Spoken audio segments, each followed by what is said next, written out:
Let's talk about the most important killer in the history of our planet. It's an element you can't live without for even a few minutes. In fact, you're breathing it right now. We're talking about oxygen.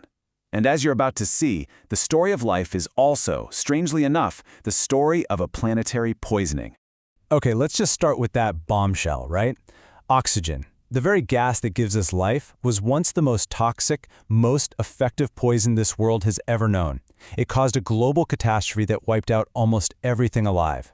So, how is that even possible? Well, to understand, we have to go back. Way, way back. And I'm not talking about thousands of years, or even millions. We have to rewind the clock. Billions of years. We're going back to a time when Earth would have seemed like a totally alien planet to us. The sky was a different color, the oceans were filled with strange minerals, and the air itself was completely unbreathable. And the life that called this ancient world home? It was unbelievably simple. Just think, microscopic, single-celled organisms floating around.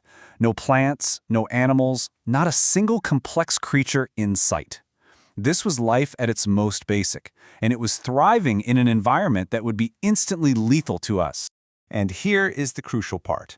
All this early life was anaerobic. That's just a way of saying it didn't need oxygen. In fact, for these organisms, oxygen was a deadly poison.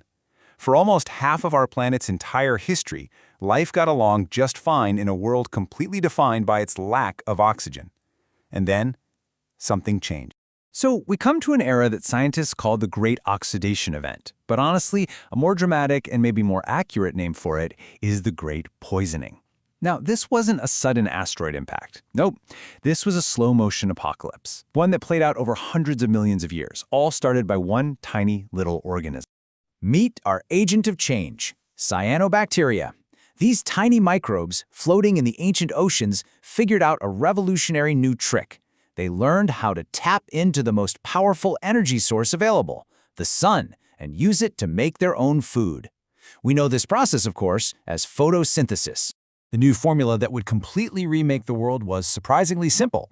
Step 1, use sunlight as fuel. Step 2, release a waste product from that process. And step 3, that waste product, that little puff of microbial exhaust, was oxygen. For the cyanobacteria, oxygen was just trash, but for the rest of the planet, it was a ticking time bomb. Now, for millions and millions of years, this new oxygen didn't even make it into the air. It just got absorbed by the oceans, where it reacted with all the dissolved iron in the water. It literally caused the oceans to rust. You can still see the proof of this today in massive rock layers called banded iron formations. They're like the geological scars of a world that was slowly beginning to choke. But a sponge can only hold so much water. Eventually, the oceans just couldn't absorb anymore. The oxygen had nowhere else to go but up. It started leaking out, escaping into the atmosphere, first slowly, then faster and faster. It changed the very chemistry of the air. And for all that anaerobic life that had ruled the planet for billions of years, their whole world was turning toxic.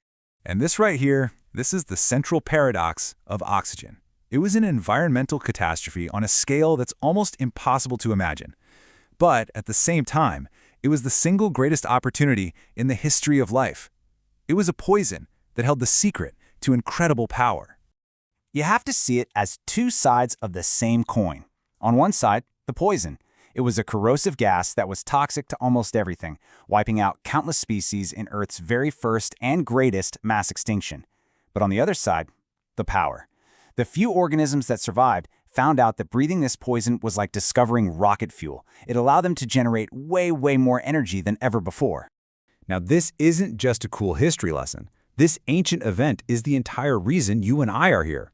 We are the direct descendants of the organisms that survived that poisoning. We literally inherited a world that was built on the ruins of an older one. We carried the legacy of that catastrophe inside our very cells. So what happened with those survivors? Well, a few of them figured out how to not just tolerate oxygen, but to actually harness it. They learned to breathe the poison. And this new, high-energy lifestyle, it changed everything. It was the fuel that allowed for wild new evolutionary ideas. It let cells band together, to specialize, to build bigger and more complex bodies. And that leads to the most mind-bending conclusion of this whole story. Without the Great Poisoning, life on Earth might have just stayed simple and microscopic forever. The total destruction of that ancient world was the necessary price of admission for our world. The evolution of big, intelligent, energy-hungry creatures like us was only possible because of that oxygen-fueled apocalypse. So we end with this really powerful idea that destruction can be a creative force. The single greatest disaster in our planet's long history is what gave rise to all the complexity and beauty that we see around us today. It kind of makes you wonder, doesn't it? As we face our own global challenges, what new opportunities, what new kinds of existence might be forged in the fire of our own crises? What will our challenges ultimately create?